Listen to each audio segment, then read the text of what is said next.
สวัสดีครับท่านผู้ชมทางบ้านคลิปนี้ว่าพอกับดอลลาร์พารวยวงเล็บออโย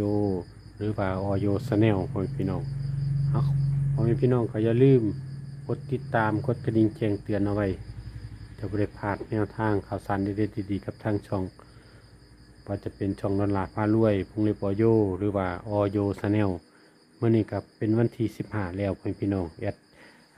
จะตามของเจ้าแม่หวยซองหรือว่าเจ้าแม่เลขซองมาให้กับพระธุดงค์5 พระองค์ TFC เพิ่นได้ขอกันมาเยอะมากเอาพ่อแม่พี่น้องกะตอนนี้ก็มาพบพอกันในช่วงเย็นๆเลยพ่อแม่พี่น้องเพราะว่า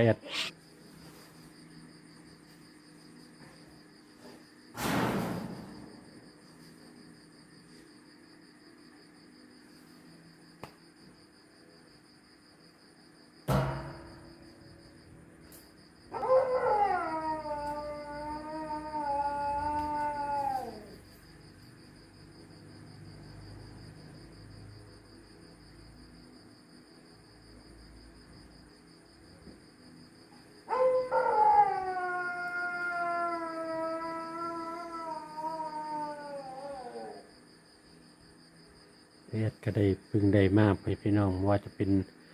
เลขพระธุดงค์5 พระองค์แล้วก็เลขกันเลขเจ้าแม่เลขซองเอาก็จะมาเขียนให้มาแบบด่วนๆเลยพี่น้องมาแบบด่วนๆเอา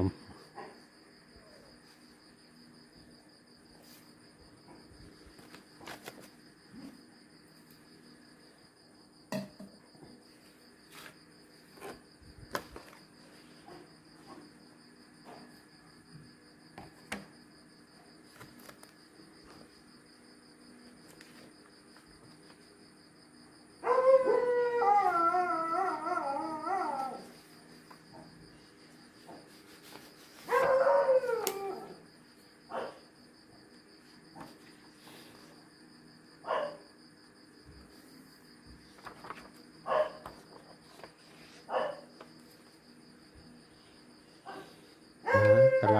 พี่น้องมากระไรเอามาเบิ่งของงวดวันที่16กันเลยกับ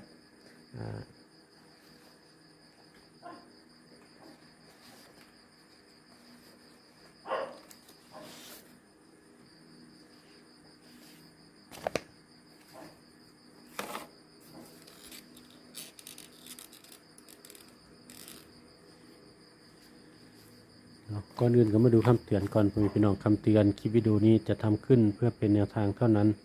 ไม่สนับสนุนให้เล่นการพนันที่ผิดกฎหมายทุกชนิดพี่น้องไม่ได้สนับสนุนให้เล่นการพนันใดๆทั้งสิ้นสนับสนุนแต่สลากกินแบ่งรัฐบาลไทยเท่านั้นมาเบิ่งของอาจารย์โยกรสุดเต็มนะครับอย่าลืมมืออื่นเป็นของสายด่วนก่อนเที่ยงสายด่วนก่อนเที่ยงพบพอกันในช่วงเย็นๆบุญของอาจารย์โยก่อนของพี่น้องอาจารย์โย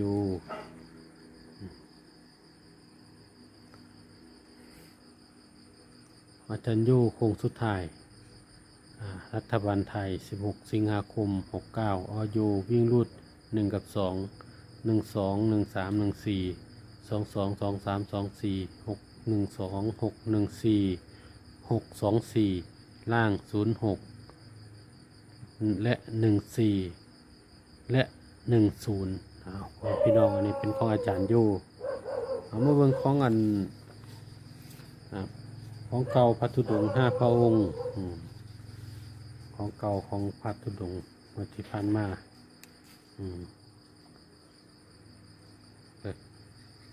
ข้างใน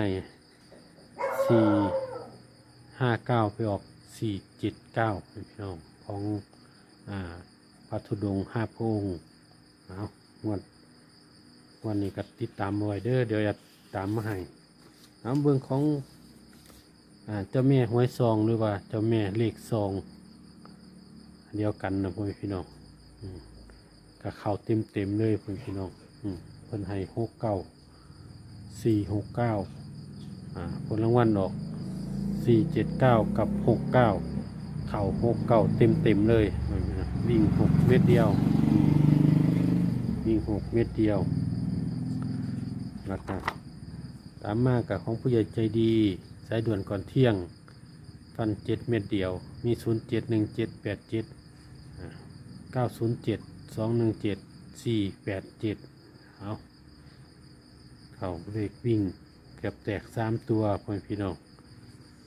เอามาเบิ่งของเจ้าแม่ห้วยซองเลยเดี๋ยวจะมาเขียนให้ที่ FC ขอกันมาเยอะมากเดี๋ยวแอดเขียนให้ก่อนเป็นพึ่งทรงมาให้แอดพึ่งใดมาเด้อพ่อพี่น้องมาแบบด่วนๆเลยของสุดท้ายไปเลย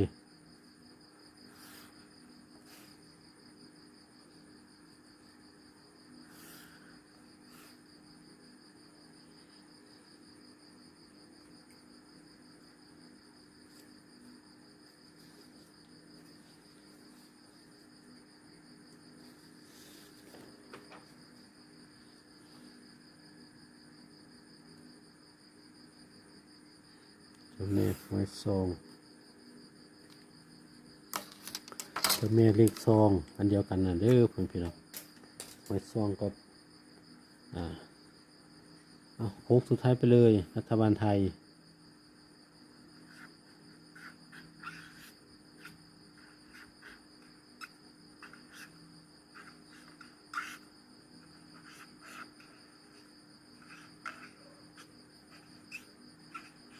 สรุปโค้งสุดท้าย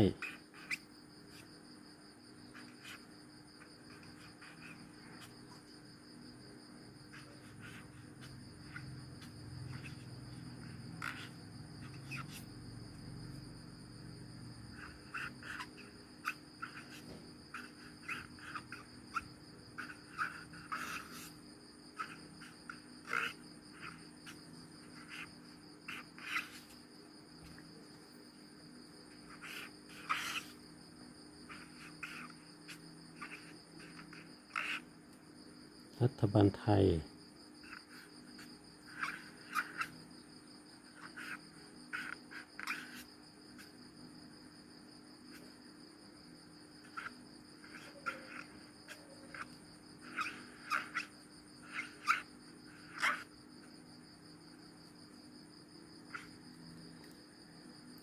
16 สิงหาคม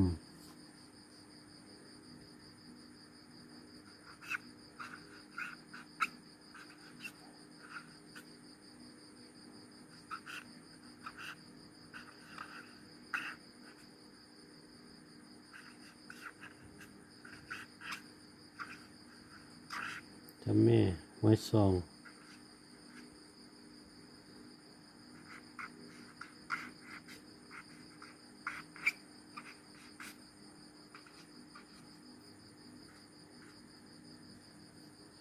แม่ห้วยซองตัวเดียว2742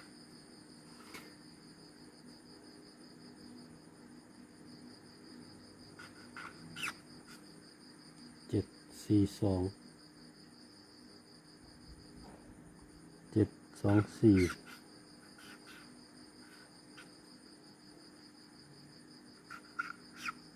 725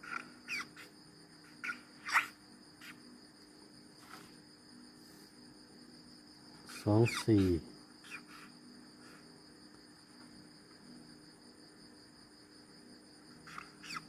25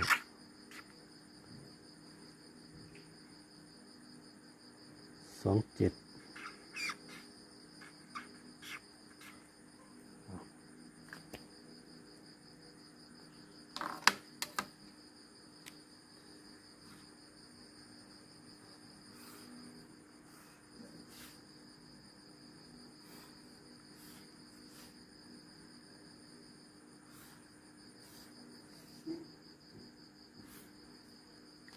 ให้พี่น้องกะ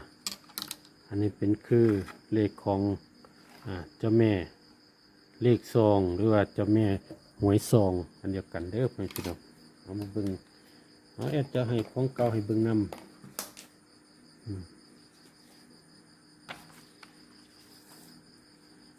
ของเก่าเปรียบเทียบให้เบิ่งนำเบิ่งทั้งของเก่าของใหม่ได้มาแล้วมาแบบด่วนๆเลยเอาแคปหน้าจอเอาพี่น้องแคปหน้าจอแคปหน้าจอเอาแคปหน้าจอเด้อครับผม